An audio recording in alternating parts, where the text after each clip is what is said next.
Okay, you should be live in just a moment. Thanks. Okay, good to go. All right.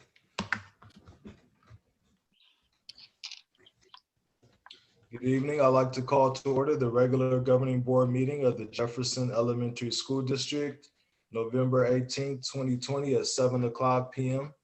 And can we get members present? Clayton Koo. Here. Marie Brizuela is not present. Maybell Monio. Here. Manufo Leah Inga Anawai. Present. Shakil Ali. Present. And I would like Mr. Valenti to please lead us in the Pledge of Allegiance. Sure, I'll put the halo back up. Please rise.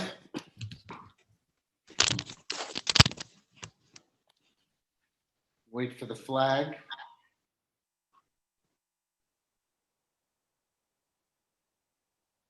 Flag coming. I guess we'll go ahead and get started. Ready, begin. I pledge allegiance to the flag of the United States of America and to the republic for which it stands, one nation, under God, indivisible, with liberty and justice for all. Thank you. And keeping with the recent protocol, we'll all just look at all the guidelines, and if we can get a consensus or agreement that we'll follow all the guidelines, thumbs up or not. All right. Do you have a motion to approve the agenda? I'd like to motion to approve the agenda. Second. All those in favor? Aye. Aye. Aye. Okay, unanimous.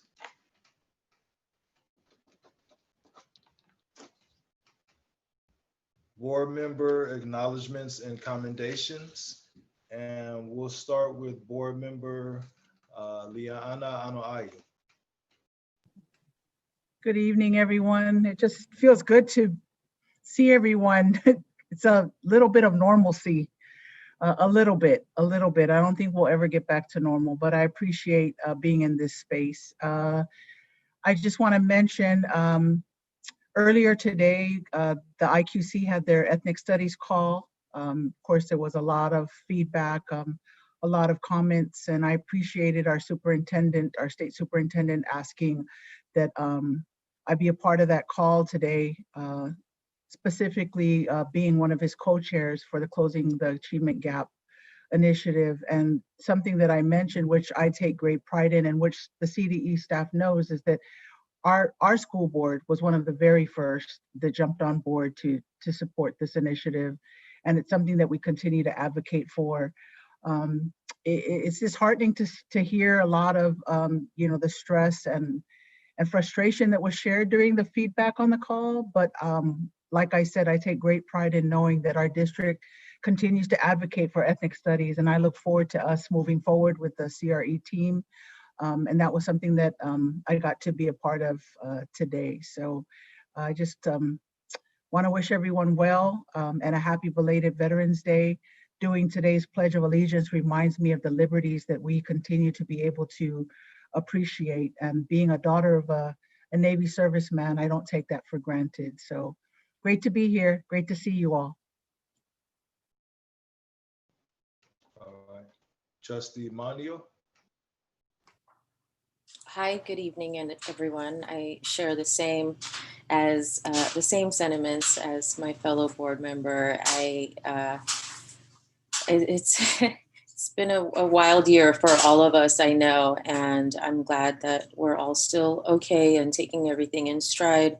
I did want to commend Superintendent Vidales for speaking for us at the Planning Commission meeting last night.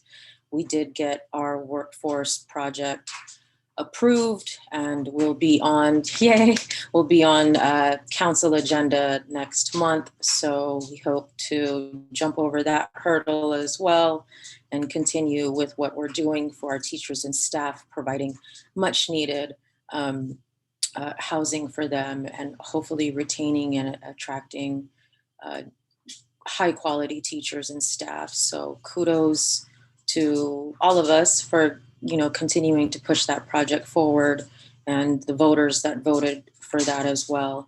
I also want to wish everyone a happy belated Veterans Day.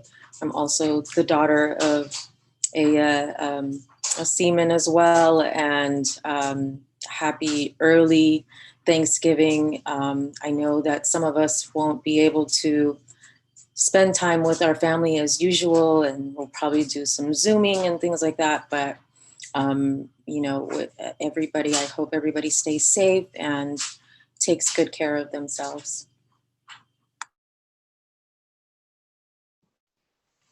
Trustee Koo. Similar, just want to echo what everybody said. I'm hoping everybody's doing well. I also want to say thank you to Superintendent Vidalis for presenting last night at the Plan Commission. It was great to see that we were able to get our project proceeding along, which is an important step. I also wanted to express a thank you to all veterans out there for Veterans Day was last week. And I know that right now is extremely tough time for a lot of families out there. So just want to wish everybody happy Thanksgiving and happy holidays as we come up there, and hope that you guys are all able to stay safe and be able to just kind of keep company, especially during some really interesting times. And then lastly, I wanted to express a thank you to Dr. Terry DeLoria. I know she is retiring from the Jefferson Union High School District, and I know that our district has worked with her on many other initiatives along the way. So just want to wish her all the best. And I want to wish Ms. Toni Presta the very best as she starts her leadership with the Jefferson Union High School District as well, too, as the new superintendent. All right, thanks. And I'm not the son, but the grandson of a seaman. And I also give my thanks to all the veterans that have, put their lives on the line for us. And, as a teacher, I expressed that to my classroom and told them to tell their parents if they were veterans that, we appreciate them. And I was happy to hear that there was one student in my class that said, yeah, my father's a veteran, Mr. Ali. So, we take that seriously. And also I'd like to just commend everyone in the district, all the students, the teachers and families for rolling with the punches during this distance learning and pandemic. We're going through our daily routines, but we can never forget that we're actually in a global pandemic and that people are becoming sick and they're dying every day. So I just commend us all for moving forward and pushing through. Superintendent comments. Thank you. And yes, we do have lots to celebrate, not only the upcoming holiday, but certainly our workforce housing project, clearing it wouldn't say the first hurdle, but clearing the latest hurdle and moving on toward a city council consideration. I will get that information out to board members so that we know how we can participate. The other thing that this week we started, we've mentioned that every school district needs to have a plan for COVID testing for staff. And we've started our COVID testing this week at the district office today and at many school sites throughout the rest of this week. And this plan is mostly to try to capture the 40% of individuals with COVID who are asymptomatic, who don't know they have it, but are carriers. The symptomatic people, those get captured through their medical office, their doctors. But those folks who have no symptoms and just walk around and are able to infect other people, this program aims to help capture that population. So we did that today.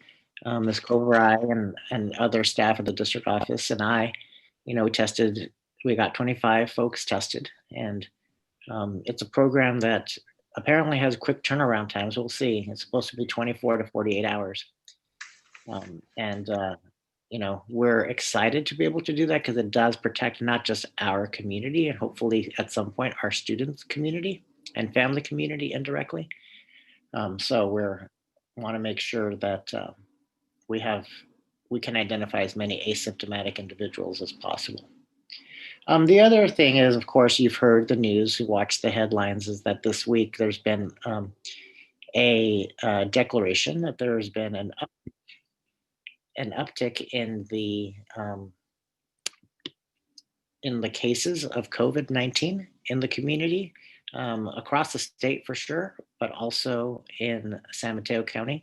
Interestingly, it's the new cases that have upticked. The positivity rate has stayed relatively low. It did increase a bit, which to me tells me that San Mateo County has started to test a lot. And I think we've all noticed the flyers and the notices that, you know, community testing here, community testing there. The amount of testing that is available is, you can get a test every week, I think. So as a result, of course, we're identifying more people who are asymptomatic, which is a good thing. But that additional identification of individuals who may have or may not have been there before now causes the county to go to a more restrictive tier of reopening. So we'll hear more about that in a bit later on today.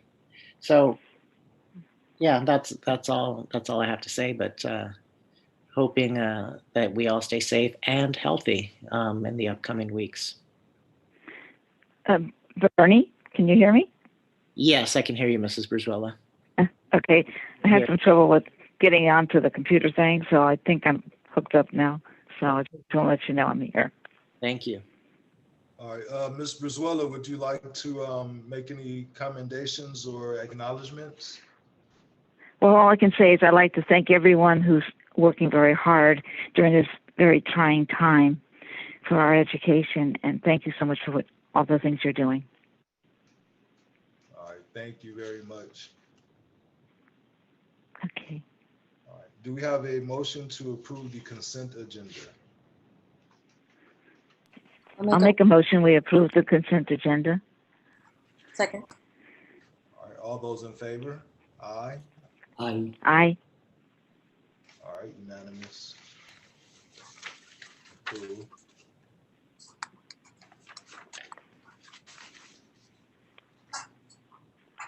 Item 7D, proposed board meeting dates for 2021.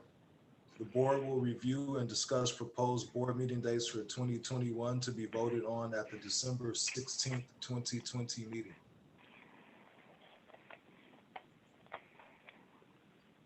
So attached to your agenda item are the list of dates.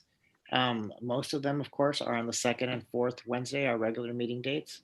There are a couple months where, because of vacation periods, we've moved that meeting to a third Wednesday. And then a couple other months where we just have one meeting. So it'll be on either the second or the fourth.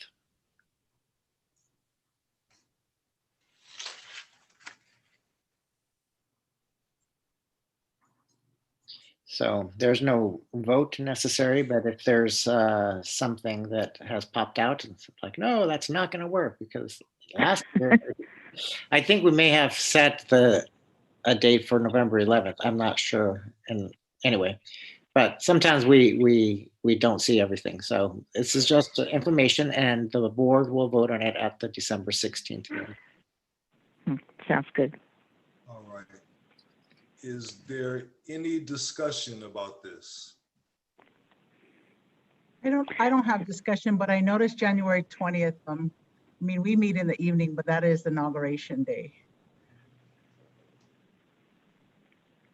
That's true. Is that a date that the board would like to consider meeting at another time, or? Well, the reason why I bring it up, there is a contingent. I serve as a co-chair for the NHPI National Committee, and our hope is to travel and Oh. be there that week. And there's a group of us from North County. Okay. So I saw the date and I said, that's inauguration date. So I don't know. I mean, we're via Zoom, so So we do meet in the if you evening. could figure, I mean, if you can figure that out and bring it up at the 16th meeting before it's voted on, that would be helpful. Or you can let me know. There's a possibility of doing it on the 19th, Tuesday the 19th, but you'll still be traveling that week, or you can just miss that meeting. You know, we'll have 3 for sure. Well, how many weeks we have in that month? In January, we have 4 weeks. The first one is the week we get back, which is really hard to get an agenda going, as it is for the second week, because we don't get back until the second week of January. So we Okay, can. I was questioning it only because that could make a difference. There's sometimes when we have 5 weeks that falls on our meeting night. So I think it happens twice a year. So I just was questioning that. No, we can further discuss this at the 16th meeting, Ms. Liang. I don't mind meeting on Tuesday the 19th, even though that's my birthday. Who else would I like to spend the new year? Well, we might be able to celebrate it. I wouldn't want to inconvenience the board, whatever the majority decides, but we should not be meeting on your birthday, Superintendent Vidal. Wait a minute. Well, we have time to do that, but I'd like to see us have, if we have to postpone that meeting, then we can do so. All right. Item 7E, call for nominations for CSBA Subregion 5B Delegate Assembly. The administration recommends that the board considers nominating local board members for CSBA Subregion 5B Delegate Assembly. Nomination packets are to the Superintendent by November 30th, 2020 for consideration at the December 16th, 2020 meeting. This is submitted for the board's information. This is for delegate assembly, right?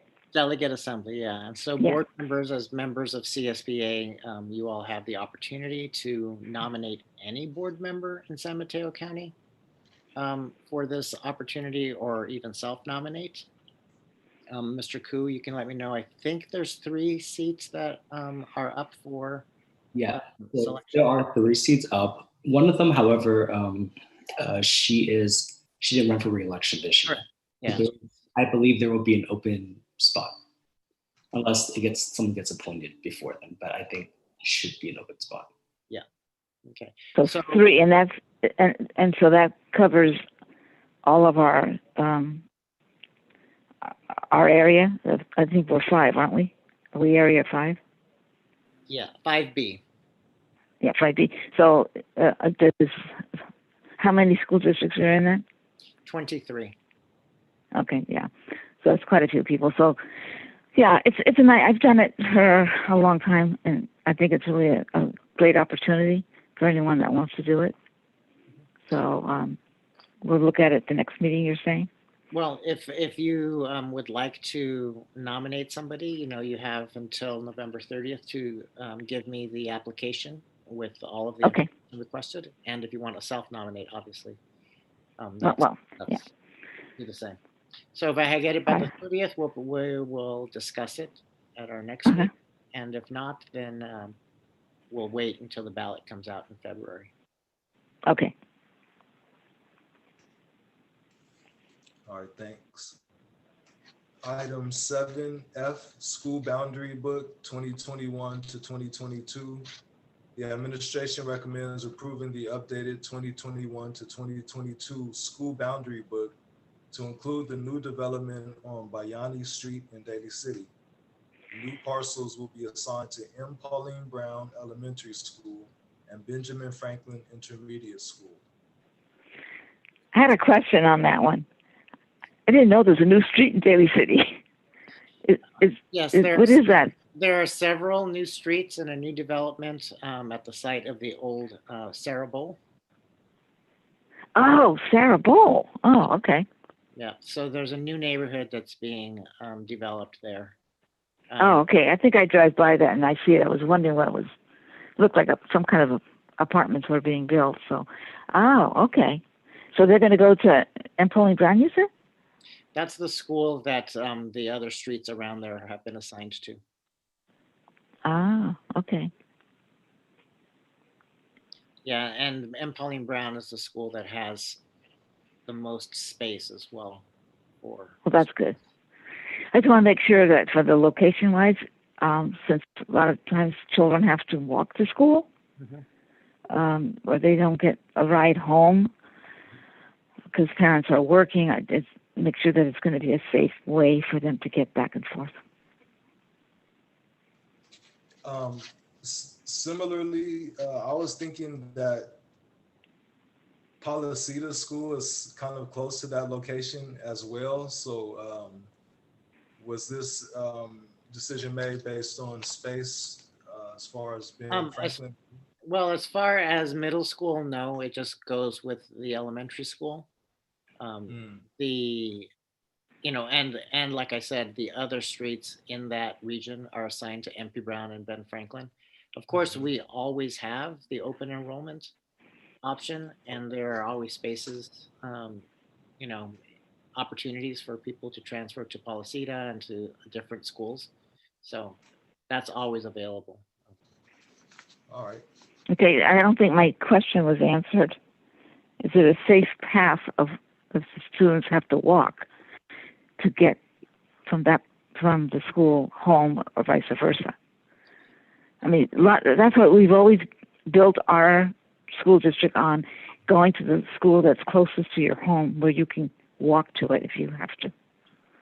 So I'm asking if that is a safe way for them to be walking. As I mentioned, those streets that are around there that have residences are assigned to MP Brown School already. Is it, you know, it's hard for me to say, is it safe or not? It is, there's a lot of traffic that students will have to cross, especially Junipero Serra. But there are many families who do that already. And that's been a decision that the district has had for many years. But well, yeah, I know how it's been for a long time. So don't have to tell me that. But it's not as safe as it was before. Today is different. So I'm concerned about the safe route for our students, especially the younger ones. Okay? So I'd like to know exactly the area that it is. You know, as far as you're saying it's right by there, but I want to know how many streets are involved and stuff like that. If you can send a map of it, I'd like to be able to go by and see just what I'm envisioning from what I see. Okay. Mrs. Brizuela, it is the property that's right behind the city Toyota, and where the Sarah Bowl used to be. I don't know how more specific I can be. It is block-wise, distance-wise, and about 4 to 5 blocks from MP Brown School. Okay. Do we already have a crossing guard there at Junipero Serra? You know, I'm not certain about where. I think the crossing guard sits up further on Eastmore. Yeah. Yeah. Well, so glad you brought that up. Sorry, Trustee Brizuela. Go ahead. That's okay. No, I was saying that this is down the street from me. And I agree with Trustee Brizuela. It is a high traffic area. But my question is that if we were to even consider making any changes of school assignment or offer that in this area, how would that impact everyone else that's already assigned to MP Brown? And then secondly, with the county's safe routes, or I'm forgetting the name of that group. If we could offer this location as one of, because I know that they kind of try to highlight areas for safe routes through the County Office of Ed when they're considering how to map that out, and as a school district or actually a MP Brown community, if this is a discussion point that can happen and how parents and or PTA and just other community members can come around in supporting this new route for this new community. That's because there's quite a few townhomes that have been built there. And I'm not sure how many students we will be getting from that community, but it definitely is a lot of townhouses that have been built there. And from what I can see, there's only one main street that comes out, which I think is what you've listed there, Superintendent Vidalis. But if there's a way to get more information, I think it would be great. But that is my question, is how that would impact other assignments around that area if we were trying to figure out an exception. Generally, if we're going to take on this conversation, we don't take it on for just one school. We sort of look at the whole school district, and we look at where we might want to draw school boundaries. It never impacts students who are already attending a current school. So if you're attending a current school and the boundaries change, you don't get moved. You stay at the school where you're assigned and where you want to stay. If you want to move to your new assigned school, you can apply to see if there's space. But most of this is done, it's a balance of distance and space and safety. We have a lot of very busy streets in Daly City that students that are attendance boundaries sometimes cross. We have John Daly Boulevard, students who live on one side and attend school on the other side. We have Mission Street, same issue. We have East Market, East Moore, the same thing. We have Juniper Serra also. And so, and Skyline, I think, even Skyline, there's some neighborhoods that have to cross Skyline, but not many homes. I think Skyline is the one that we've tried to keep completely separate to FDR School or to Thomas Edison. Well, yeah, because FDR School used to end at the sixth grade, and now they go all the way through. Is that correct? They graduate from FDR, just so the students won't be coming across that highway. We lost a young man who was hit by a car and killed because he crossed over there. So I think our concerns are very valid, that we want to be sure that if we're having to put children someplace, it's got to be a safe walking spot. It can't be like, oh, they'll be all right. Nothing's going to happen. Okay, I said my piece. Do we have a motion?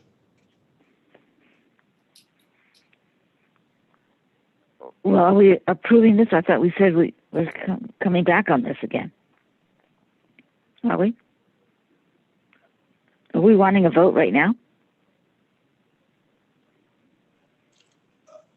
Yes, it's on here for action. But does it? Okay, here. Let me rephrase the question. Is it imperative that we vote on this tonight? It's these homes are being finished. I have not driven by them recently, nor do I know. I don't know if Ms. Manio, if you know about when they might start getting occupied. But we do have enrollment period coming up here in February. I believe they've already sold their first, they're developing it. It looks like they're developing it in phases, and they've already sold parts of their first phase. I don't know if people have moved in or if those transactions have closed, but yes, the sales office is So sometime before our enrollment period begins in February 1st, we'd want to have those streets assigned. If the board wanted to do something bigger and a bigger study, that takes much more than 4 weeks to do. And so that would be something we'd have to do for the next round of enrollment. But My question was, do we have to vote on this evening, or can we do it after we can get some answers to some of our questions? I don't know which other questions you have that you don't have an answer to. If I may ask, Oh, I good think there's two grief. separate issues. I think there's two separate issues here. One, we're speaking to the boundaries, which I think that is something I think we can vote on. The separate issue is a safety issue. I think I would like to request that we get more information how we can support that new community and having safer routes. Because just as you mentioned, Superintendent Vidalis, we have a lot of high traffic areas in our community. Even though we would propose to possibly consider having them to go to TRP or go in another direction, the reality is you just stated there is another location at East Market that is just the same as that corridor there. So I think there's two issues here. I personally don't have a problem in voting on the boundaries, but I would like to request of you, Superintendent Vidalis, that we receive maybe more information on how we can support and create safer routes for all of our high traffic areas, and in particular this one because it's a new community.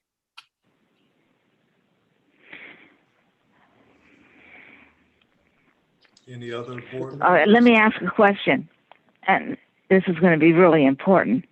If there's, and we know that area is not going to be safe. I guarantee you it's not. And children don't always do the right thing when they're walking. They'll take a shortcut and go across the middle of the street. All right. So my question is, will we have crossing guards? Will we have somebody to make sure that the children are coming to the corner and walking across safely? Because we need to invest on that for the safety of our students. Can I get something on that? We don't have one there now. That's all I can tell you. Of course not. I know we don't. I know which ones we don't have. So but I'm saying if we're going to have more students coming, I can't make and they're up, going to, I can add it to next year's budget to include an extra crossing guard, and the board can vote on that. But I think, if we look next year, when next year? Next year's budget gets approved in June.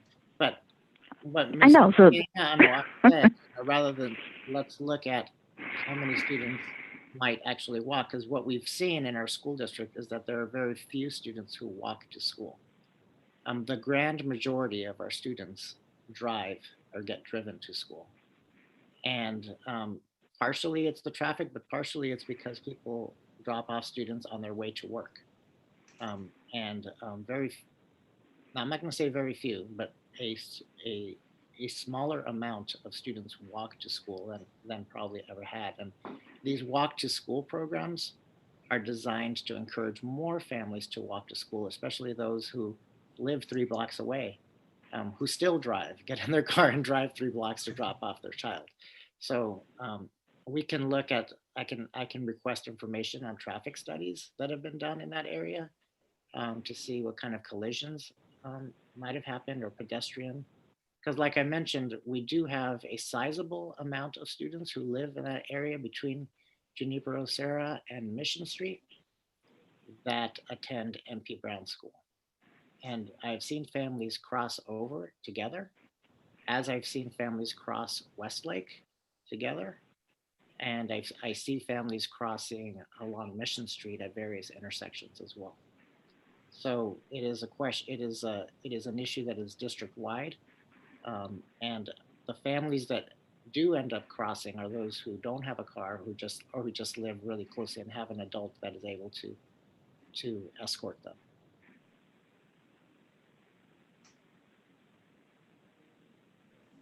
Are there any other questions or any other deliberation? And if not, do we have a motion?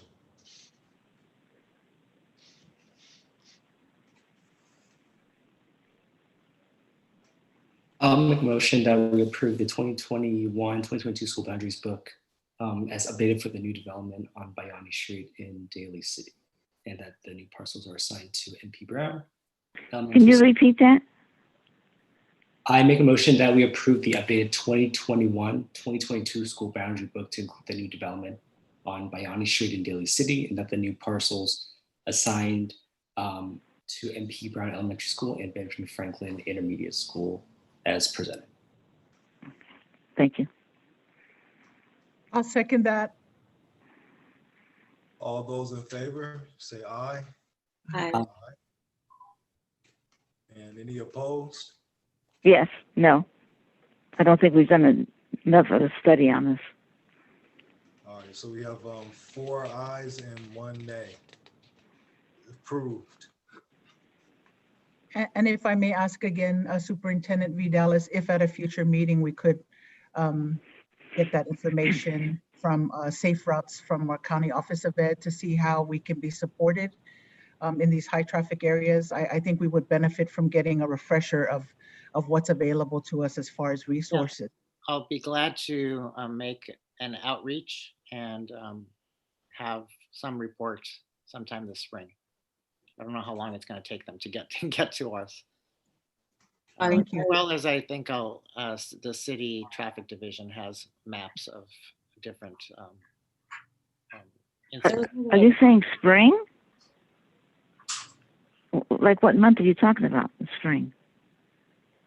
March. Whoa. There's other private resources too that we might be able to avail. I know Kaiser sometimes provides crossing guards, and we have a Kaiser in Daly City. So Yes. Yeah, you can get me that information, and I will. We'll make our requests of the people who have the information. There's nothing I can do. We're entering the holidays, so it's getting things done is getting harder. So we will do that and bring it back to the board. Thank you, Superintendent Vidalis. I will join Trustee Manio in seeking out other resources that I can't think of off the top of my head, but I agree with you, Kaiser, and there are other community partners that maybe can provide us some support. But thank you. Excuse me. Item 7G, Second Amendment to Superintendent Employment Agreement. The board will consider a second amendment to the Superintendent Employment Agreement, extending the term by 1 year to June 30th, 2024, and clarifying the length of the work year for reporting purposes.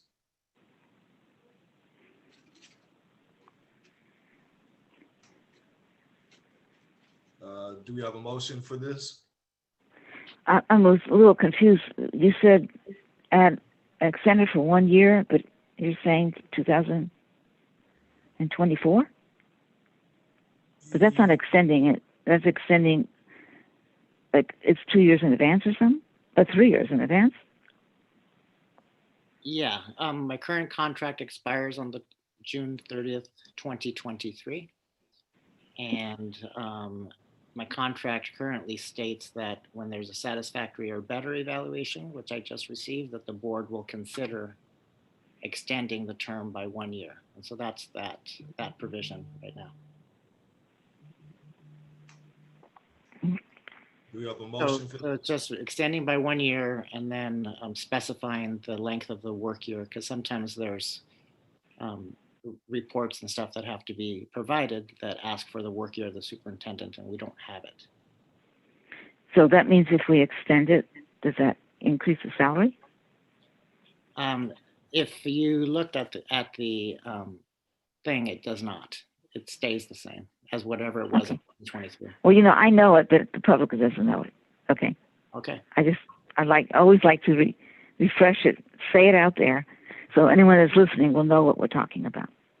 Okay. So thank you for explaining that.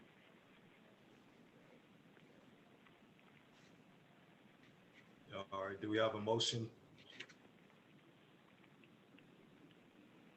I'll make a motion that we adopt the Second Amendment to the Superintendent Employment Agreement, extending the term by 1 year to June 2024, and clarifying the length of the work year for reporting purposes. second. We have the motion and the second. All those in favor say aye. Aye. Aye. And that is unanimously approved. Item 7H, excuse me. Jefferson Elementary School District response to 2020-21 grand jury report.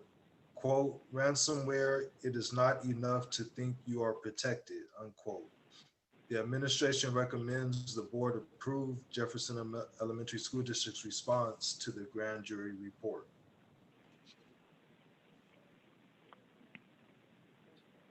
Yeah, I don't have much to add. This is a response that all school districts were asked to make to the report.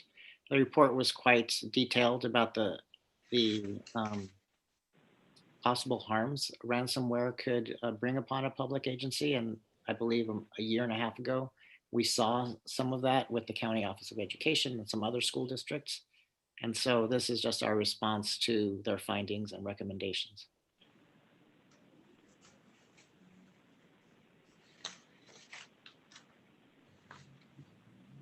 And do we have a motion?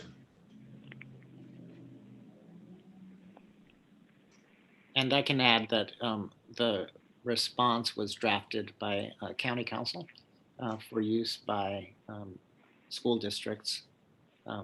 And that's how we adapted it for our response. All right. I'll make a motion to approve the Jefferson Elementary School District response to 2020-21 grand jury report, ransomware, it is not enough to think you are protected. Second. All those in favor? Aye. Aye. Aye. Unanimously approved.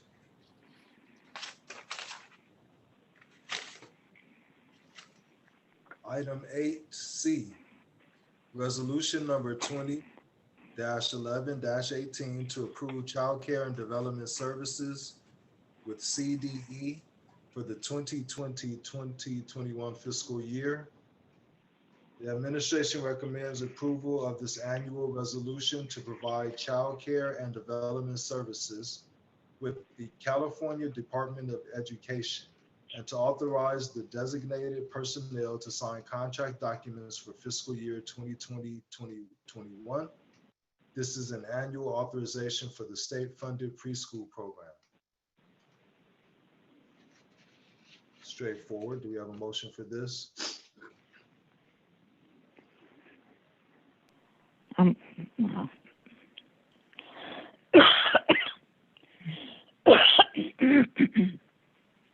Excuse me. I'll make a motion. I'm sorry, I'm choking.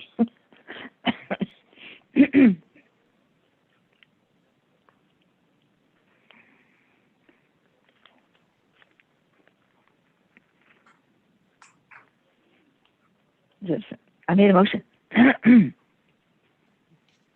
I'll second. Okay. I'm sorry.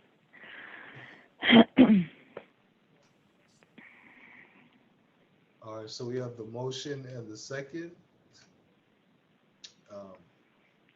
So this is a resolution. So we need a roll call vote. Right. Mr. Koo? I'm sorry, Mr. Koo? Oh, yes. Mrs. Brizuela? Yes. Ms. Monio? Aye. Ms. Leah Inga Anumai? Yes. Mr. Ali? Yes. And that is unanimously approved. Item 8D, English Learner Redesignation Criteria. Teaching and Learning Program Director will provide an update on the 2020-2021 English Learner Redesignation Criteria. As a result of COVID-19, the 2019 to 2020 summative English language proficiency assessments for California, or the LPAC, and California Assessment of Student Performance and Progress, or CASP, were suspended. Ms. Jessica Pace will share the recommended criteria to be used to determine redesignation for our English learners in the 2020-21 school year.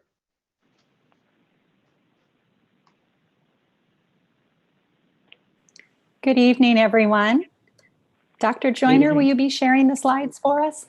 Fantastic, thank you.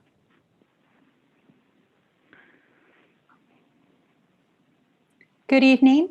My name is Jessica Pace, and I am here this evening to share with you a recommendation to update the Jefferson Elementary School District English Learner reclassification criteria. The English Language Proficiency Assessment for California, also known as LPAC, is California's assessment system that is used to determine the English language proficiency of students whose primary language is not English. The LPAC is aligned with the California English Language Development Standards of 2012 and assesses 4 domains: listening, speaking, reading, and writing. The summative LPAC measures how well students are progressing with English language development in each of these 4 domains. The purpose of the summative LPAC is to measure progress towards English proficiency, to help inform proper educational placement, and to help us to determine if a student is ready to be reclassified. Last school year, the summative LPAC testing window was from February through May 2020. We plan to test 2,370 students.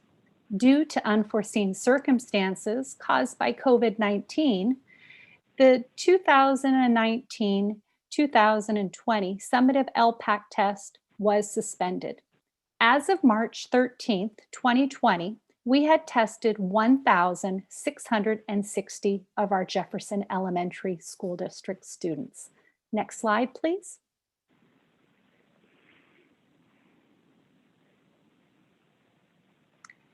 Based on this summative LPAC data that we were able to collect, we now have 265 students who have scored at a level 4 on the LPAC summative and who meet the first criterion towards reclassification.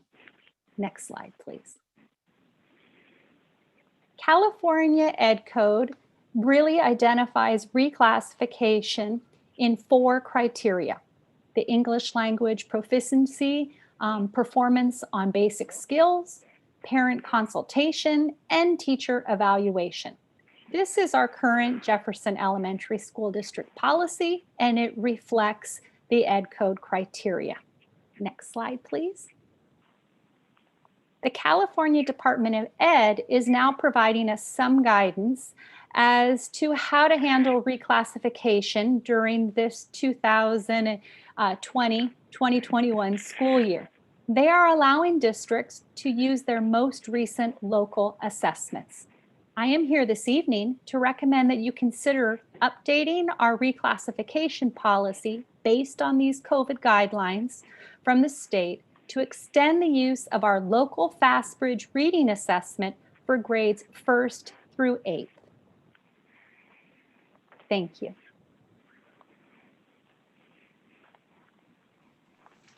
All right, thank you. Do any board members have any questions?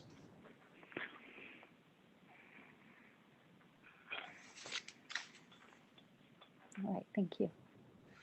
No? Yeah, I mean, we're asking to adopt this reclassification criteria, but it almost feels like we've been doing this every year. Yeah. For one reason or another, something was not in place. First, it was, CASP was not fully developed, and then, LPAC was not fully developed. And so, yet again, we have all the assessments in place, but we were not able to administer certainly CASP, and we were not able to finish LPAC. But there are some students who do meet the criteria, and so we'd like to be able to reclassify those. Okay.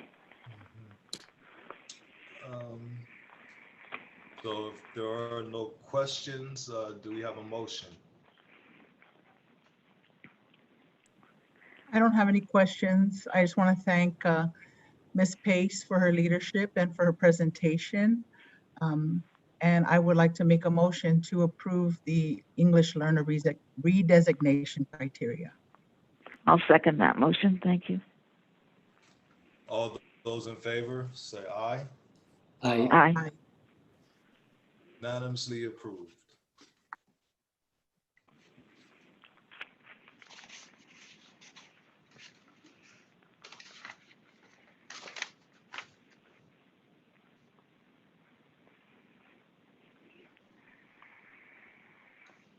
Item 10C, administrative appointment.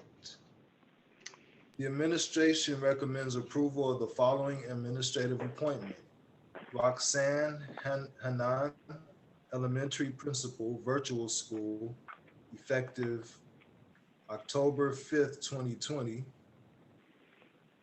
Step 2, prorated to start date. Yeah, I just wanted to say a couple of things. I don't know, I invited Roxanne to come on. I don't know if she's here, but Roxanne Hannon has been working as our dean over at Csba Anthony for 3 years. And, you know, she's just been an excellent addition to the administrative staff. And, you know, as the virtual class program expanded exponentially in size. So thank you. There's Roxanne coming on.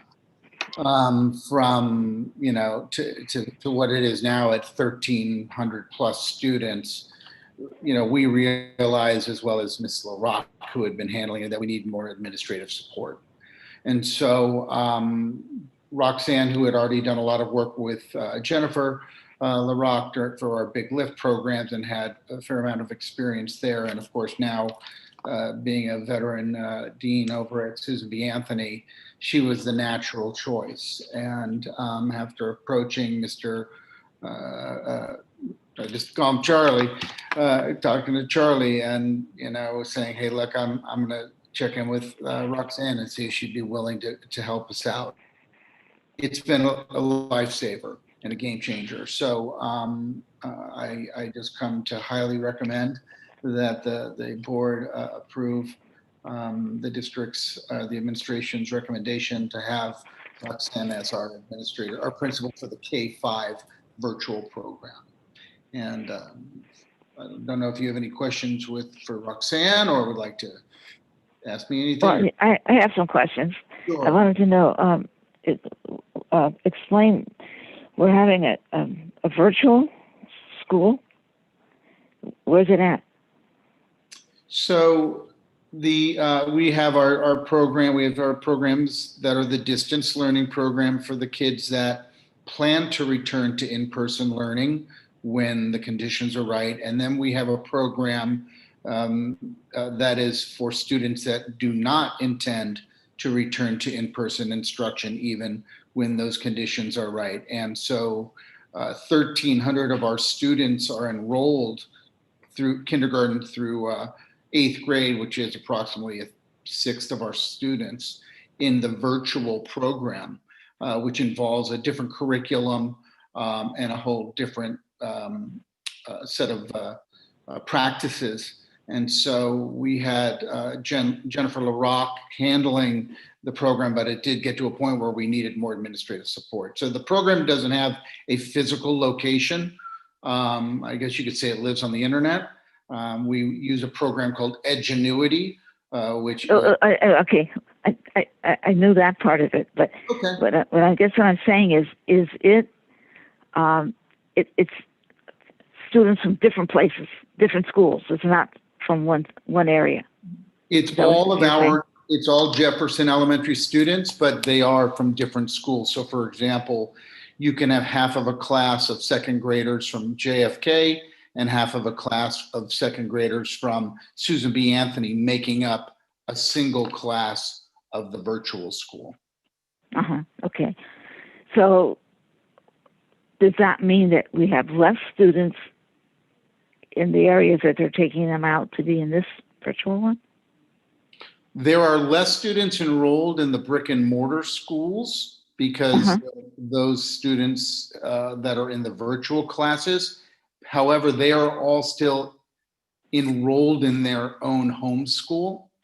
So they're not necessarily pulled out of the enrollment. They're just not taught by the teachers that are from there. But no, our enrollment, that doesn't negatively impact our enrollment. It's enrollment neutral. So we don't need to have another principal, right? No, I wouldn't agree with that. There's a lot of logistics There's IEPs that require administrative support. There's scheduling and all the same type of administrative requirements that happen in a physical brick and mortar school came up. And because this all happened so fast and we were so required to pivot so quickly, having somebody with some experience like Ms. Hannon there to step up really smoothed it over, because it was a challenge we did, we learned while we were doing it. So no, it does require the second administrator, absolutely. Okay. But so it's considered a principal? It is a principal, yes. Okay. There's 800 and I think 50 students in the K5, correct, Ms. Hannon? So that's the largest elementary school. They handle all the family-related issues and such. And the middle school, I believe, is what is that, 500? Which, Wow. yeah, it's large. Yeah. Okay. Thank you. No, thank you. Great questions. Anything for Roxanne? Or Roxanne, would you like to say a few words? I'm just delighted to be here joining you guys. I just hopped off a family support event with our virtual families and just really looking forward to diving in and supporting them and collaborating with them to make this virtual experience the best it can be given our current circumstances, and just really working to address the barriers that we know a lot of our families are facing during distance learning to make sure all of our students have access to the high quality instruction that they deserve. Thank you. Thank you. Thank you. All right. Well, thank you. I still think the board, I don't know if that's an actionable item you have to vote on still, I think. Mm-hmm. Yes, do we have a motion to approve? I'll make a I'll motion. make a motion to approve. This is hard to know when it's time for me to say something because I can't see anybody. I'm only on the phone. So shall we give the motion to Mrs. Brizuela? Yeah, And Please. to Mr. And I'll Koo? second. Okay. Okay. Thank you. All right, so is that seconded by Mr. Koo? All right. All those in favor, say aye. I'll- Aye. And that is unanimously approved, and congratulations All right. to Ms. Hannon. Congratulations. Thank you all. And thank you, Ms. Hannon. Thank you all very much. Okay. Thank you, Ms. Hannon. Item 12A, unless I'm moving too fast. Green recreation spaces. So this is something that I talked with Superintendent Redesignation about, and I asked to put on the agenda.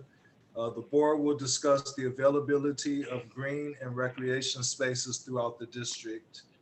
And the reason why I asked for this is because there's been a lot of public comment and questions and issues and concerns in Daly City about yards being open at night and places to play, more basketball courts and things. And so some of these issues come up and they're directed, excuse me, only towards our district.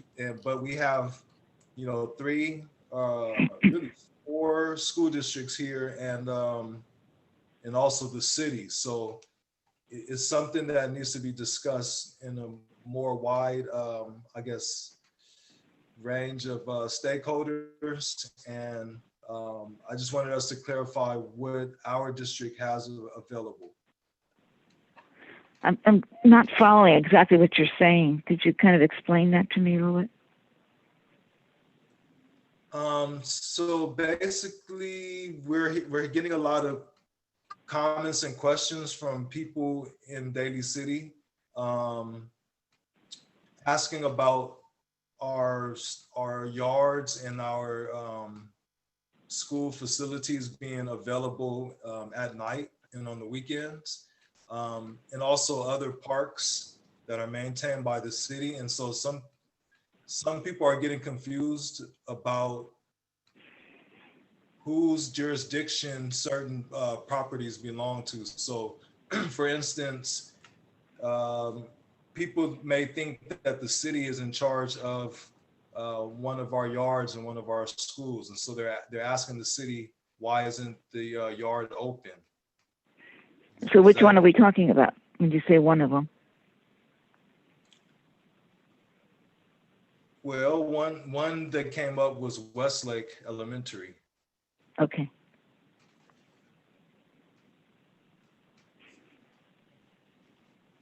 So I want to say think, thank you to, oh, sorry, yeah, Superintendent. no, I was just Let's going to say, clarify. Mr. Ali, if you would help facilitate this conversation, this is, I know, an issue that is close to your heart and interest and many of others.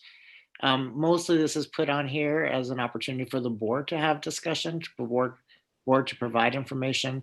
I'm available to provide information, thoughts, considerations. We were starting to have this conversation last year in January and February before COVID and shutdown hit and paused it. And so Mr. Ali was wanting to resurrect that conversation. Okay. So. Well, I'll say how I think about it. Okay. Being almost 40 years on the school board, I can tell you that these various discussions have come up before. Our schools were built with large pieces of property. And at that time, it was Dolger who did this in a way that there would be recreation. Okay? So all of a sudden, it's our school district's property, but there's been a time when they didn't want to have the recreation department using it, and that's wrong. Our students, our children in the district, need to have a place to go on the weekends or right after school where they can have some physical activity. And that doesn't mean to be there late at night when it's dark, no, but early. And apparently they've locked up the fences, I was told, that they can't get in there. So basically what they're doing is climbing over the fence. So they're still going over there and playing. But why are we doing that? And I get a lot of calls very upset that they cannot go and throw the ball with their kids because it's locked up. So I said my piece. All right. The reason why I wanted to bring this back up too is because we're in a bind. If people are coming to school board meetings and saying that they want us to have fences around the schools to make them more safe, and then people are coming to the school board meetings and then saying we want you to open up the schools at night so that we can have recreation, those two things are opposed to each other. It can't happen at the same time. So some of the issues are safety, which you just mentioned, Ms. Brizuela. Yes. And then also maintenance. And those things need to be worked out with the city. Since I've been on the board, there's never been a time where we didn't want the city to use our facilities. I think it's just a matter of clarifying who is going to be there to provide the safety and the maintenance. We did have an agreement with the city years ago. And if I look for it, I'll probably find the agreement we had with them. So we realize that our children want to play out there. And Park and Rec has programs for students. But if we have fences and they can't get in, well, by the way, our fences are not that high, they can climb over. But that's not appropriate anyway to climb over a fence. But the idea is our children, our students, and it's not only our students, because there are people that go to private school, but our children in our communities need to be able to have access to some area where they can play when it's daylight, still daylight, they're playing out there, and that they'll feel safe. Right. They're not on the street. Some of the discussions that I've had with Mr. Vidales have been about, first of all, our idea of strengthening and having community schools So I know that we talked about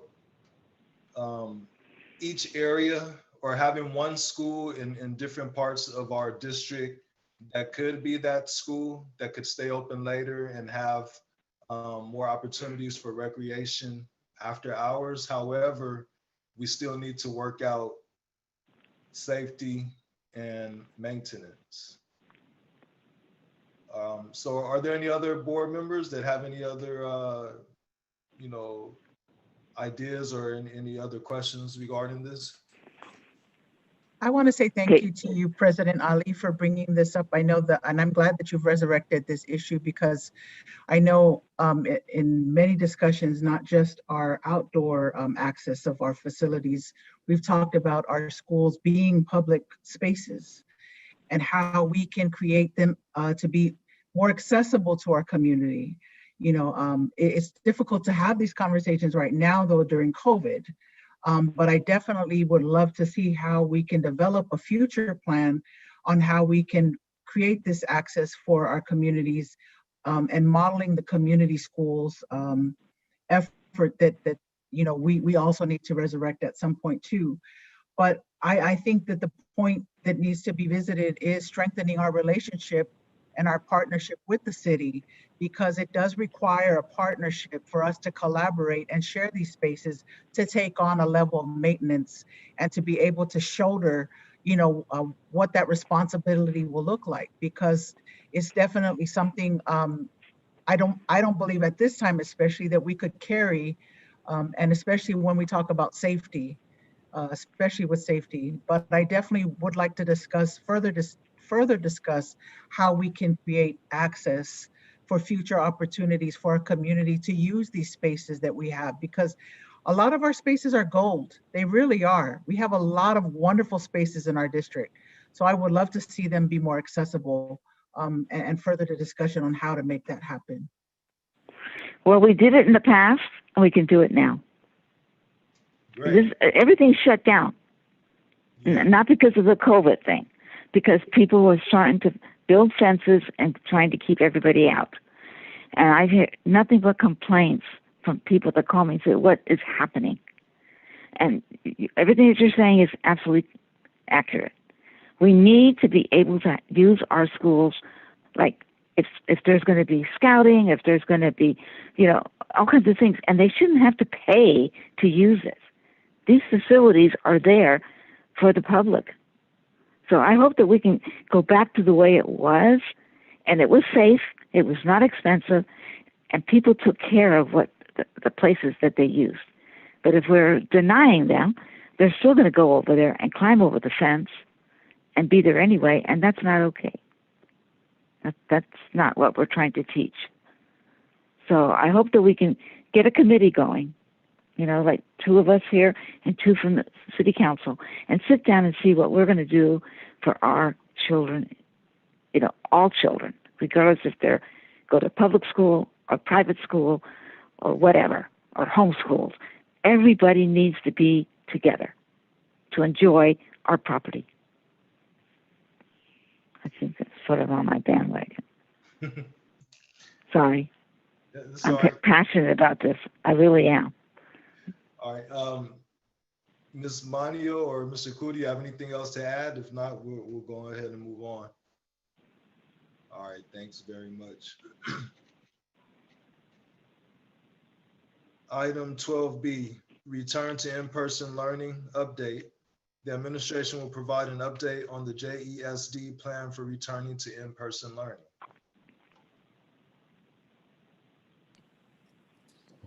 Hey, everybody. Thank you. Dr. Joyner, will you be able to put up and handle the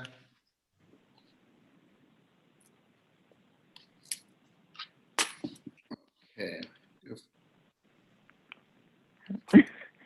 This is hard, huh? Yeah, I guess I'll try to speak as articulately as possible. Thank you, everybody. We just want to give you an update on return to our in-person the progress to our return to in-person learning.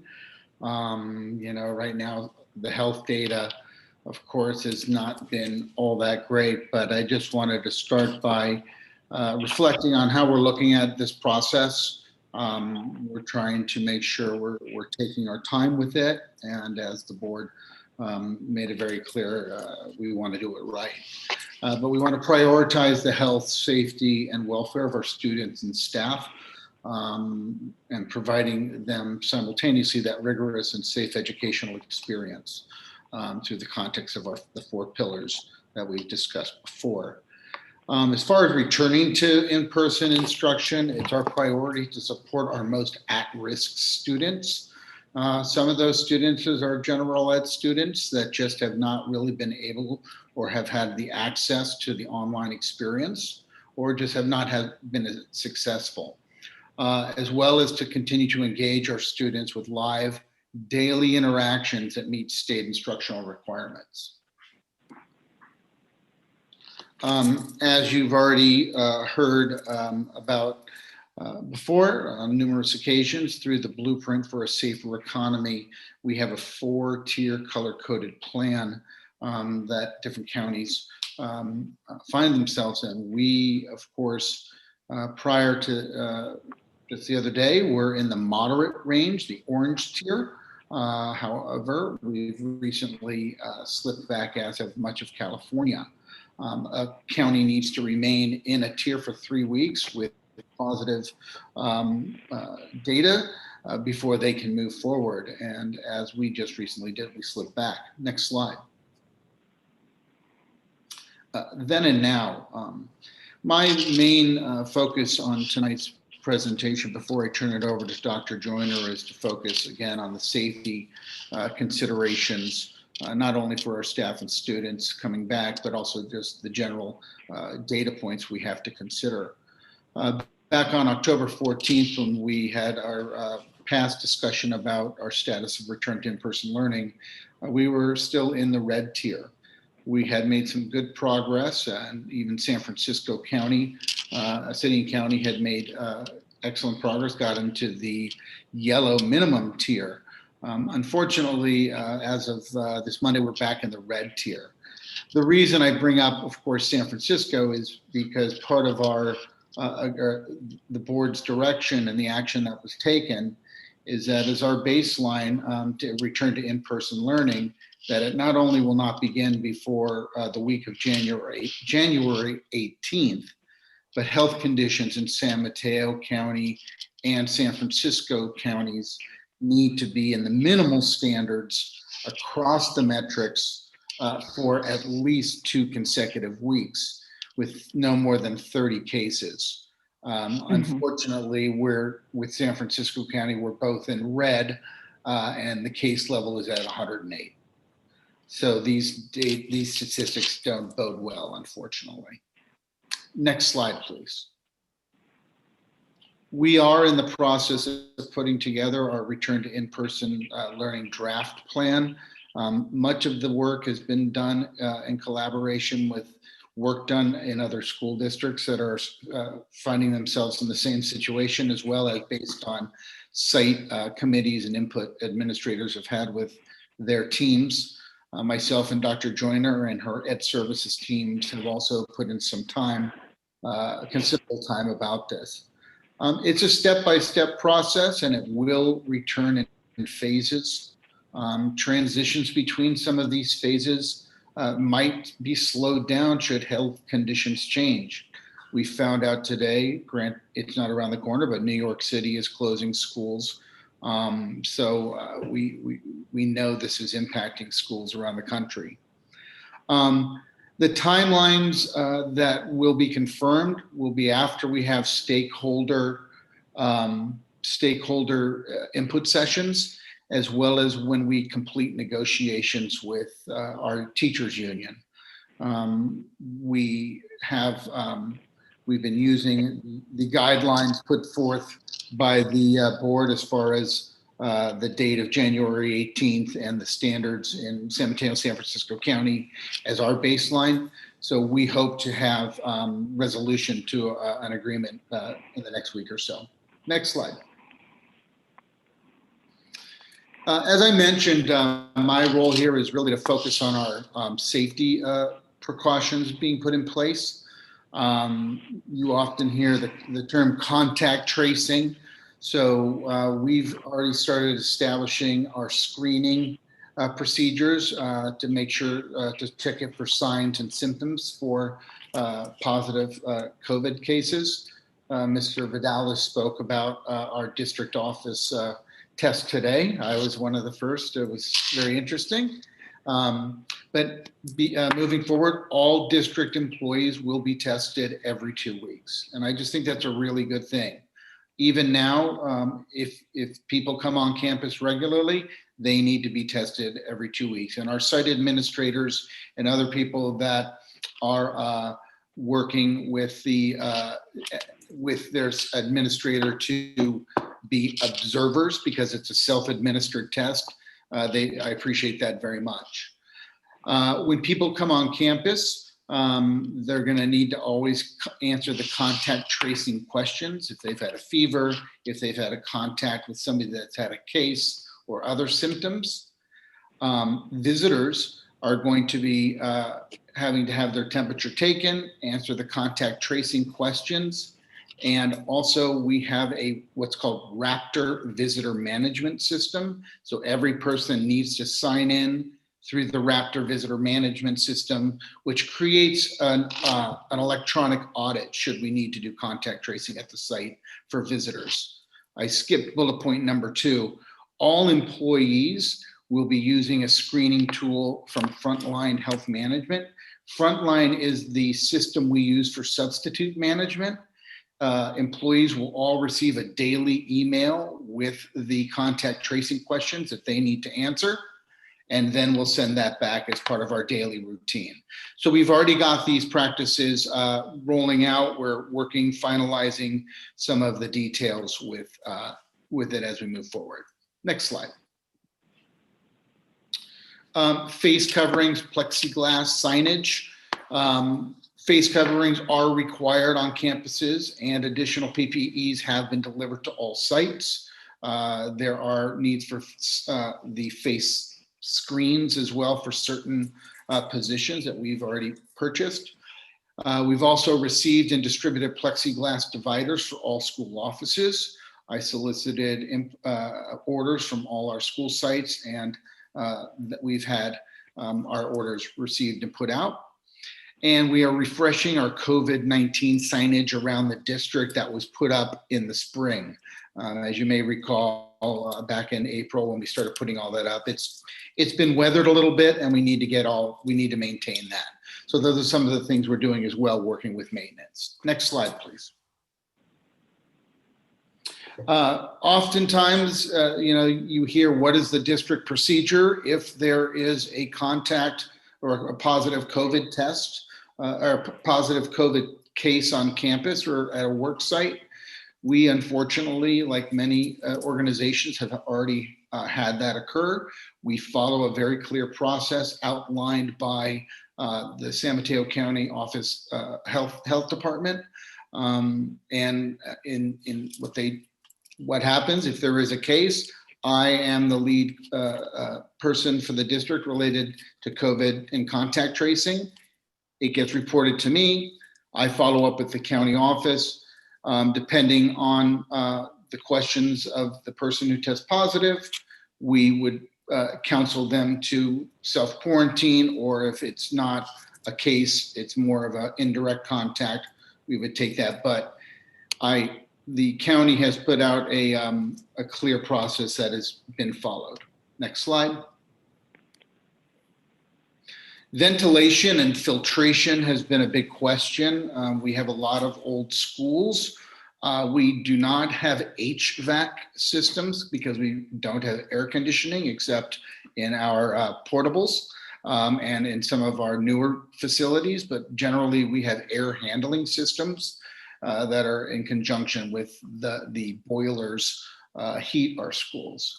In those schools that have air handling systems that are centralized, those will be running, those will be ongoing, running nonstop with filtration with filters in the vents to maximize outside air.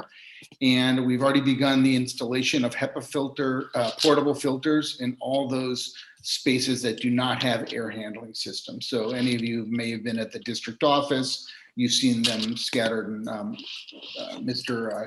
Heath has received all those orders and put them out, and we're receiving them right now. And while our open class, we want to make sure we emphasize having classroom doors and windows open at all times when weather permits during instruction, and to use, if possible, our outside spaces. It's not always as beneficial as it perhaps is in San Diego. Next slide, please. This is one we've used before, but this is a general hybrid classroom setup amongst the three, the TK2, 3, 4, and middle school. If you'll notice the 6 feet apart, there's limited posters and information on the walls. There's no rugs. There will be hand sanitizer stations in the classrooms and in and about the school. There'll be practices in place for regular hand washing and daily disinfecting. You can see it's pretty plain Jane there. But if we bring our students back, and when we do, we need to make sure we keep these in place. Next slide, please. All right, with that, I'm going to turn it over to Dr. Joyner to discuss more of the instructional student service oriented part of return. Thank you. Good evening, everyone. Good evening. So we are continuing to work on our plan. And in order to do that, we are going to reconvene our district reopening committee that we originally convened in the summer. We're going to reconvene this committee December 2nd and December 7th to review our current plan and to get feedback and to make any changes if necessary. And then once we finalize that portion of the plan, we then will make a draft available on our website, and we'll send out information to our community so that they have an opportunity to take a look at the plan and provide feedback and input. And that will be up on our website on December 9th. And so this is just to remind that the California Department of Public Health identified or is providing us an opportunity to bring back students who have the most acute needs. And so we've developed an application, essentially, or request for schools in the district to bring back small cohorts of students based on data and based on need and overwhelming need. And so we've sent this out to all of our schools in the district. And again, if any school is interested in bringing back a small cohort of students, they would need to fill this out and then get approval from the Ed Services, the Superintendent, HR, and we review these and ask any questions just to ensure that all health protocols and safety measures are included in their request. So just to remind the community that on October 14th, you, the board, passed and approved our return to in-person learning. And that is to be done when we meet the minimal tier, which would be yellow. And again, right now we are in red. So when we meet the minimal tier and new weekly cases in Daly City should be fewer than 30 for 2 weeks, and we would not reopen earlier than January 19th. And so just as a reminder to our community, this is what has been approved by our board members, and we will follow this to the T. So for our next steps, again, we're reconvening our district reopening committee, and we will be providing our community with an opportunity to provide feedback regarding our plan. We will bring the plan to board for approval, and we've actually changed that date to December, to the December 16th meeting. We will continue to monitor our county health data daily, and we intend on holding a community meeting to discuss the return to in-person plan, as well as providing the opportunity for input into the plan. And then once we meet the minimal yellow tier and everything that you have approved, when it's time to start bringing students back, we will provide training and support to our teachers who will be returning to the sites. And that, again, is just the hybrid teachers and the students in the hybrid program. And we'll provide that training, and then we will begin to bring students back in a phased approach. And again, this won't happen until we have met all the requirements based on what the board has approved for us. That is it. Are there any questions?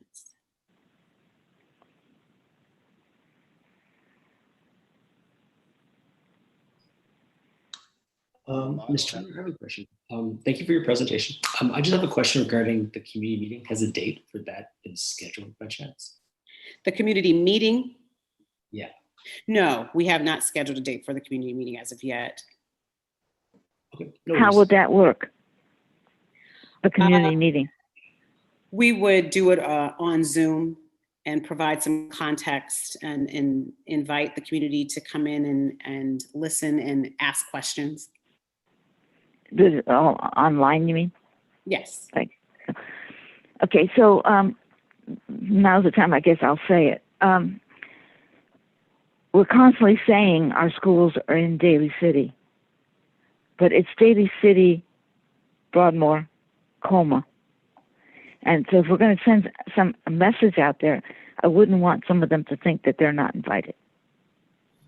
So could we kind of keep that in mind? Yes, we'll definitely do that. Thank you for that reminder. Yeah, because we seem to only talk to Daly City, but it's a lot of other people that don't live there. So I appreciate that.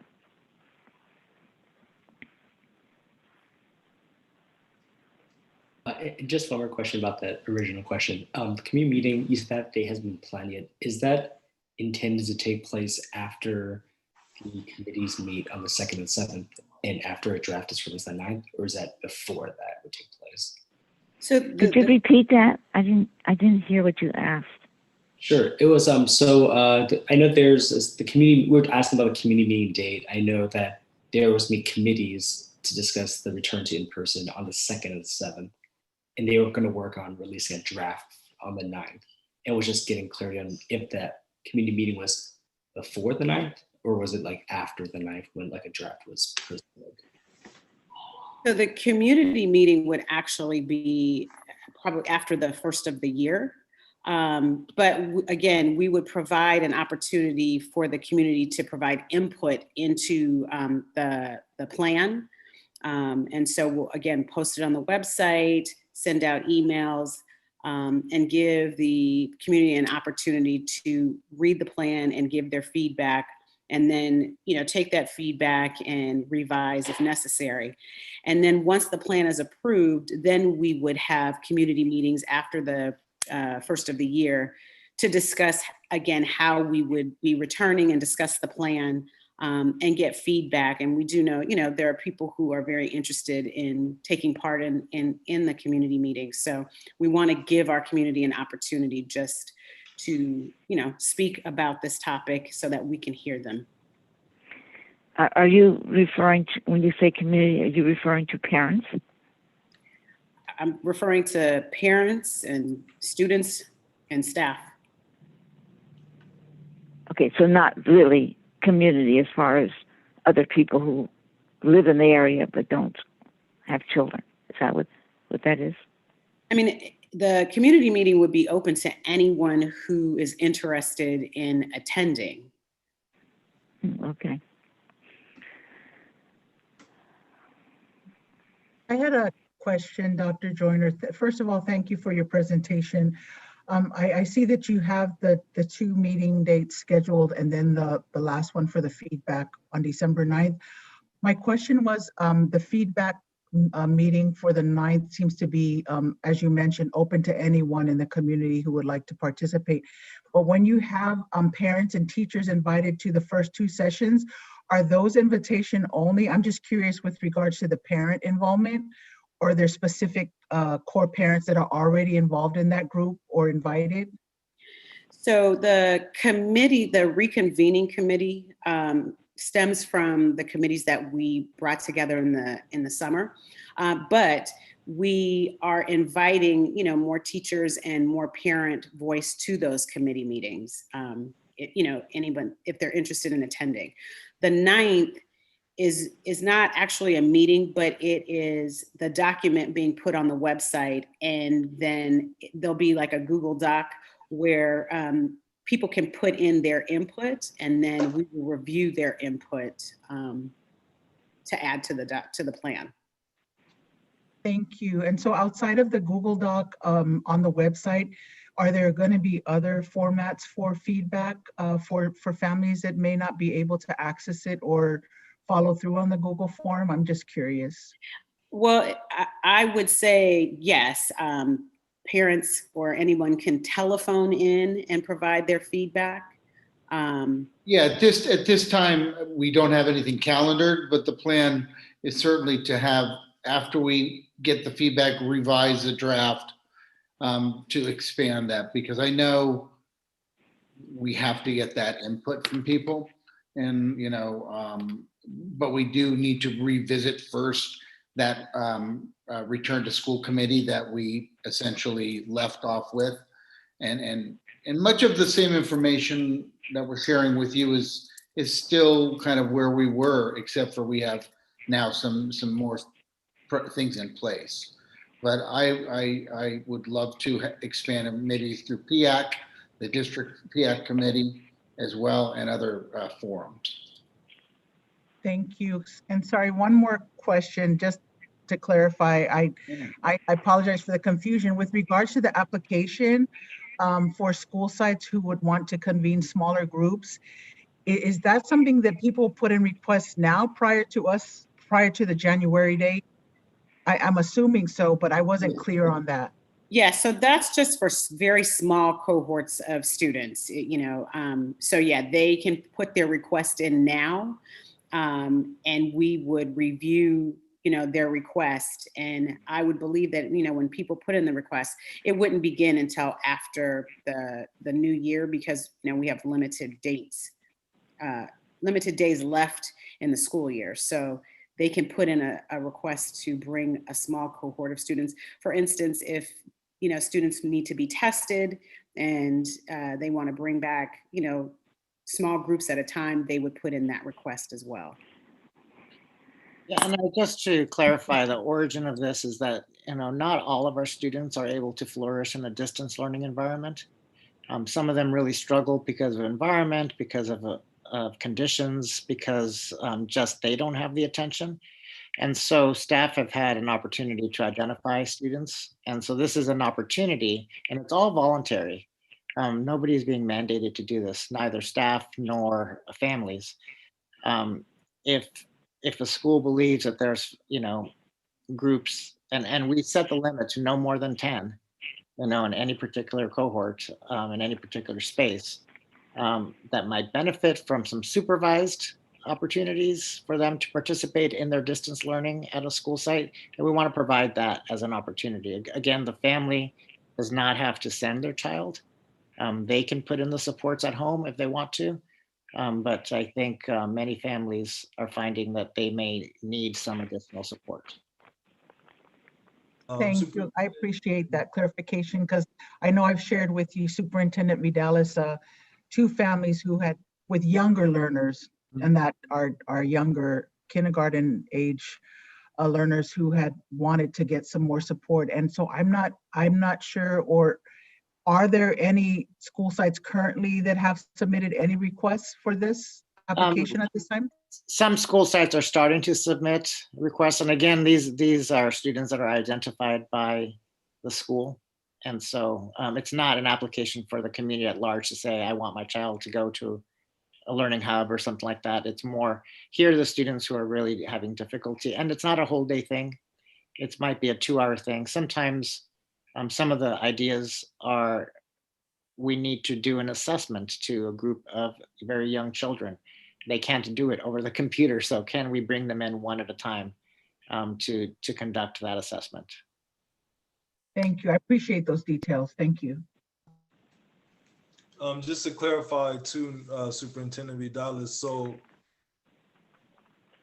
this is staff members who get involved in this. This is strictly voluntary for them as well? Staff members who see this need and want to help support to meet the need, it's a voluntary thing. Okay, Yeah. so So, you know, of course, it's not always going to be a classroom teacher. The classroom teacher is occupied during that time, but there might be other staff at the school site that can help support a group for some part of the day. Yeah, maybe like an instructional assistant that, you know, or PE aide that was helping in a classroom can proctor a small group. But it's in the school day. all right. Any other questions? Thank you. Those are great. All right, thank you. Okay. Thank you, everybody. Appreciate it. Welcome. Any question? Okay. Item 13, persons wishing to address the board on unagendized or closed session items.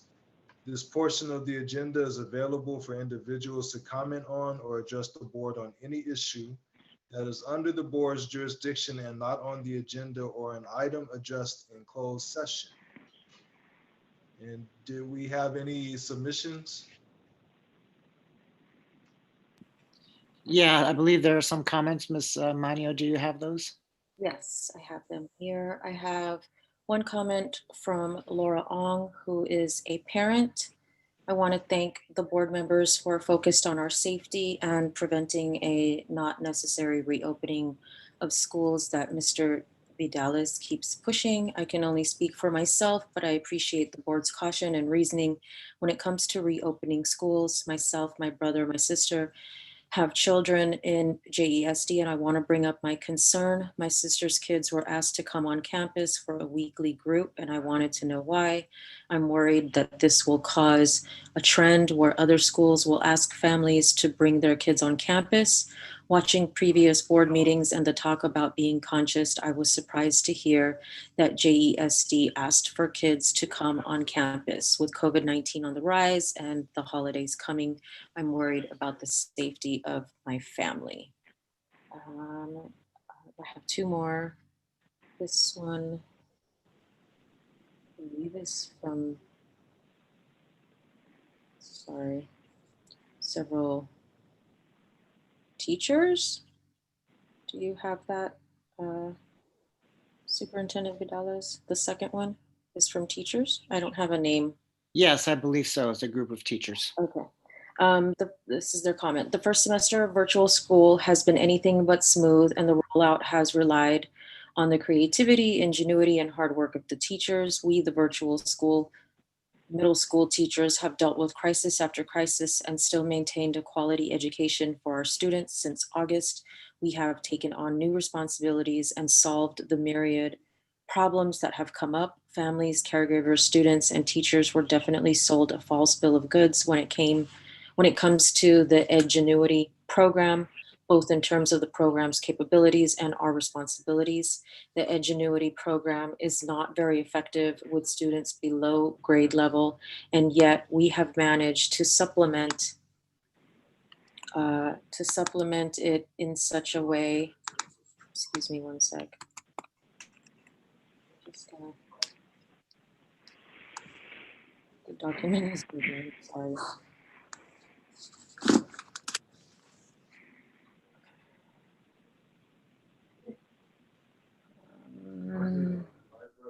Give me a second, I'm trying.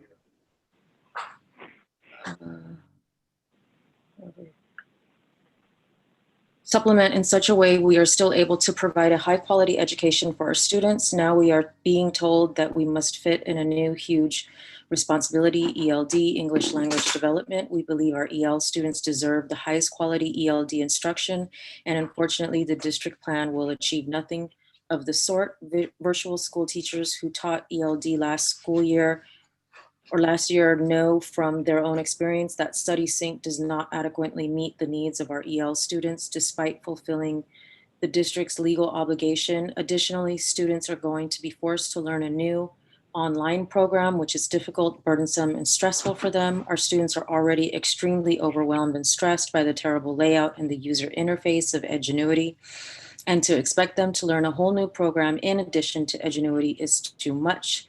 The district leadership made the decision to purchase a program, and we ask that they find a solution to this problem that takes into account the best interest of our EL students. This means hiring or finding teachers who have the time to plan and teach ELD in the way our students deserve. And if we can't find someone, those who do step up must be compensated for their work. And if this is impossible, maybe someone with a CLAD credential from the district office can teach the ELD courses. We know that the more time for planning and collaboration teachers have, the more effective they will be in their instruction. Currently, teachers are stretched to their breaking point, and adding another responsibility would lead us to further burnout and anger. While all our virtual school teachers have a CLAD credential and can legally teach ELD to our students, we do not have the mental or emotional bandwidth to teach a whole new subject. As a community, we know that our students deserve better than the legal minimum. They deserve high quality instruction from teachers who have enough time to actually give them attention that they deserve. We continue to have more added to our plate, yet rarely we are provided with adequate time to keep up. We are already working past our contract hours, and adding another responsibility is too much. We are setting our students up for failure. We are setting up our teachers for failure. We are tired of putting out the fires that we did not start. The teachers did not buy a $400,000 program without an ELD component. We must ask whether the district knew that they were buying a program without an ELD component. We were recruited with the understanding that Edgenuity program was complete. If it was known that the program lacked an ELD component, why did they not tell us that? Why did they not tell us this when we were recruited to teach virtual school? And why did they not plan to hire an extra teacher for ELD or take other proactive measures if they knew this would be an issue?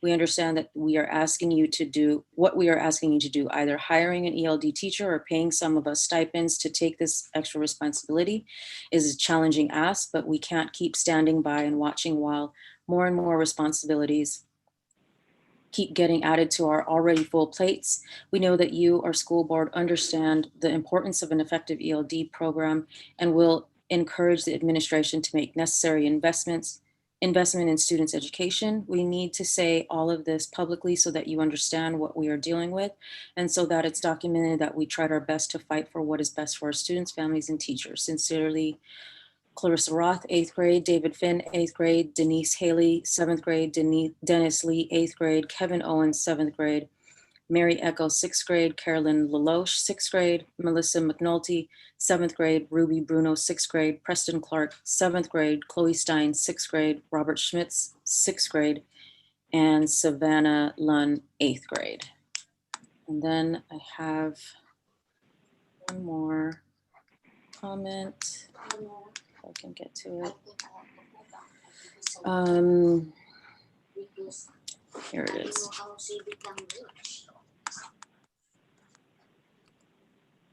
Second. Sorry, family background.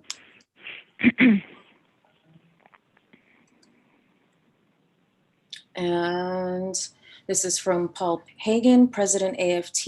Good evening, JESD Governing Board.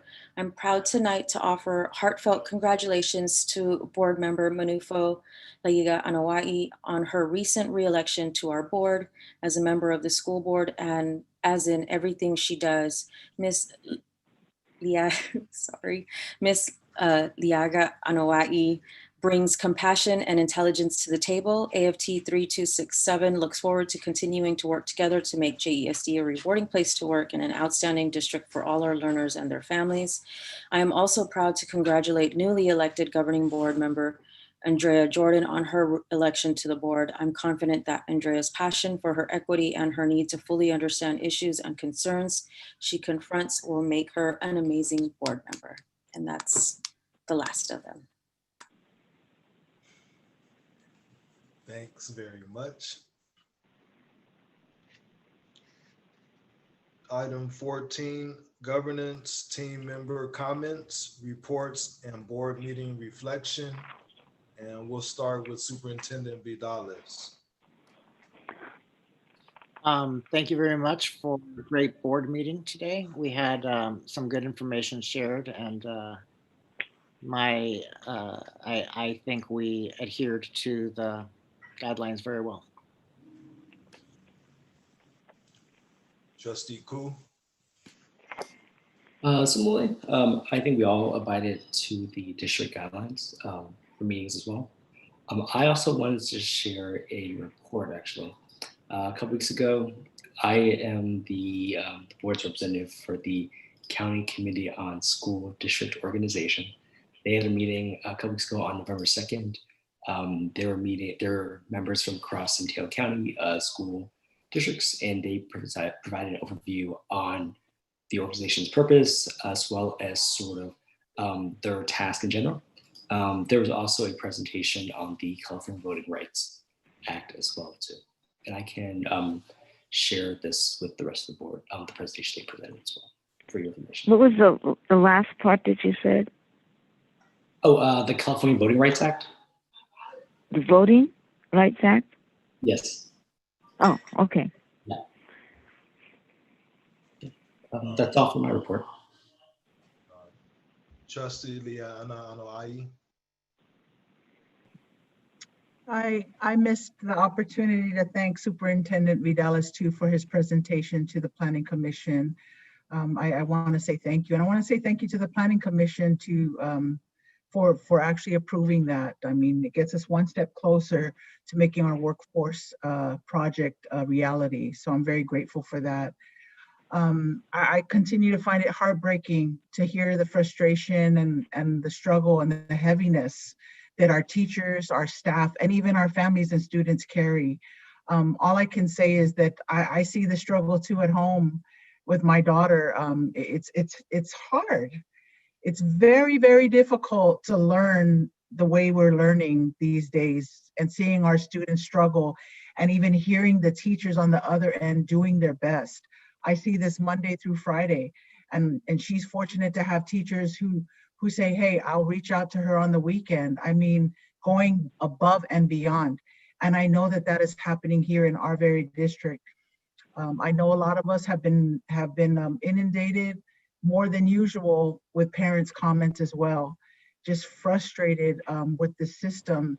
But all I can say as another human being is that all we can continue to do is try to do this together and continue to communicate. Communication is key. I mean, I know that we might not be able to see the progress that we want to see in a timely manner, but I think it's really important to communicate and attach your name and take ownership for your comments. I understand that anonymity, provides a level of safety.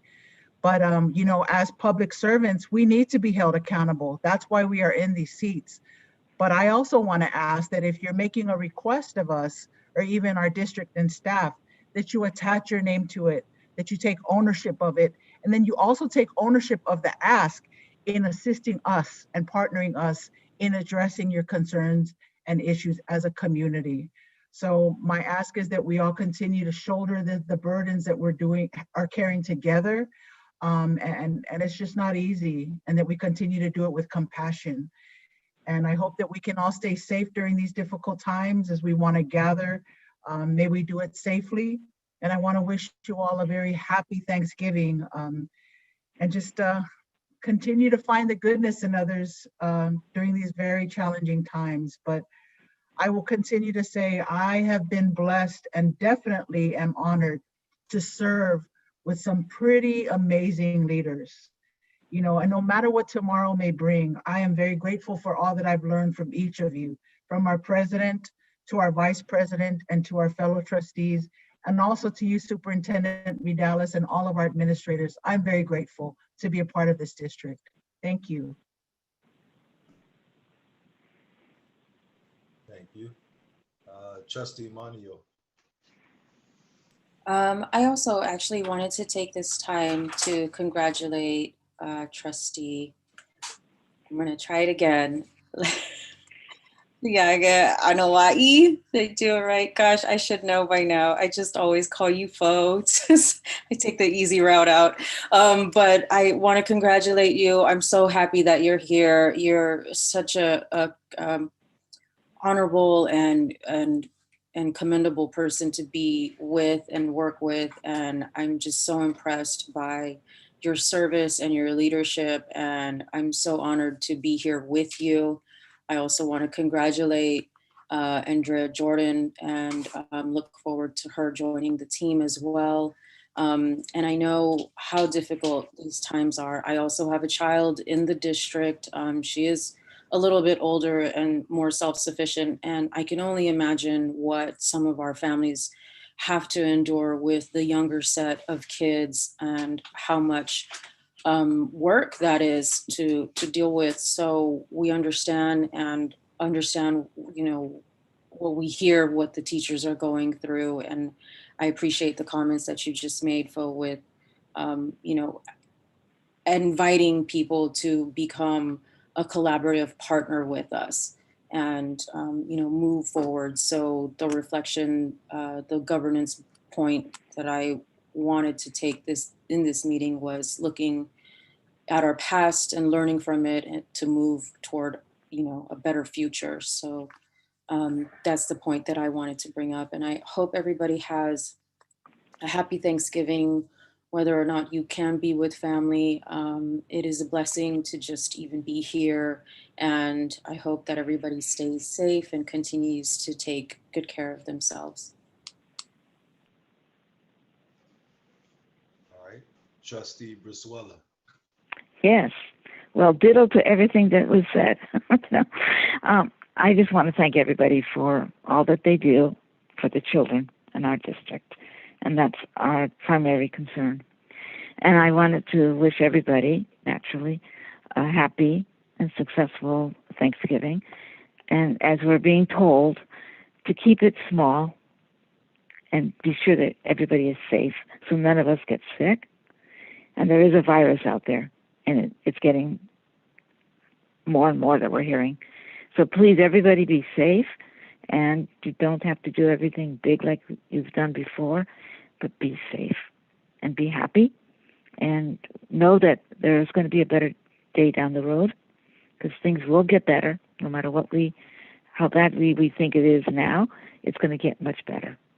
So be safe. Have a great Thanksgiving.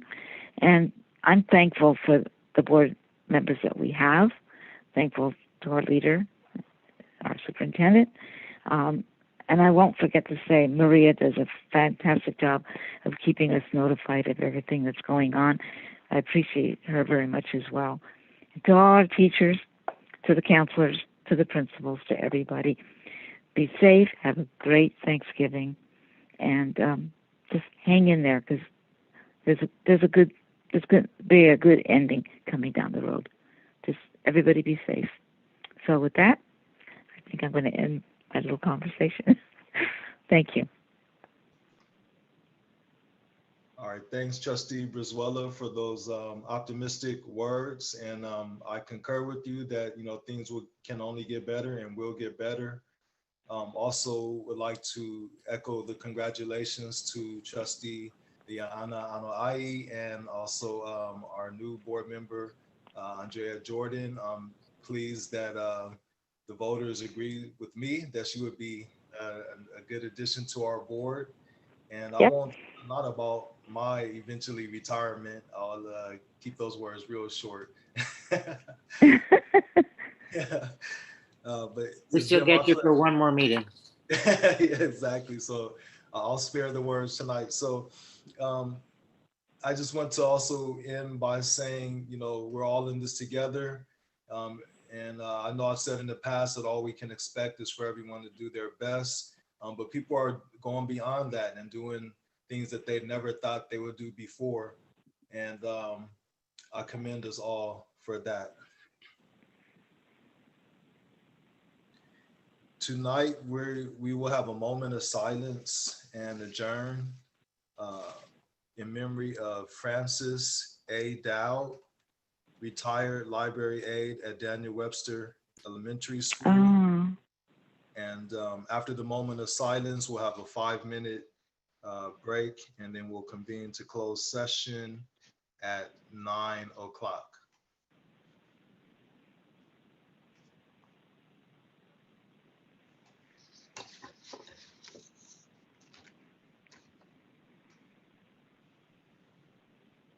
All right, thanks. So we'll take a 5-minute break. Good night, everyone. Good night. Happy good night. Thanksgiving. Happy Thanksgiving. Everyone be safe. See you in a few Yeah. minutes. Thanksgiving. Happy Turkey, Thanksgiving. Thank you, Jessica. Thank you, Heidi. Thank you, Jessica. Bernie, we stick on in the waiting room, right? Thank you, Maria. Yeah, so give us 30 minutes in closed session. Okay. How do Come we in go at- into the waiting room?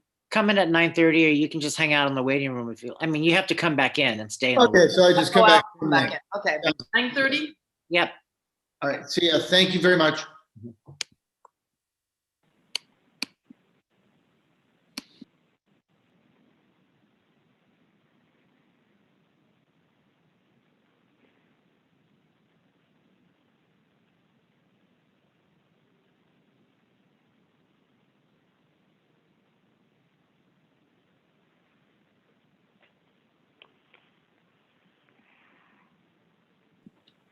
Mr. Clark, it's still recording.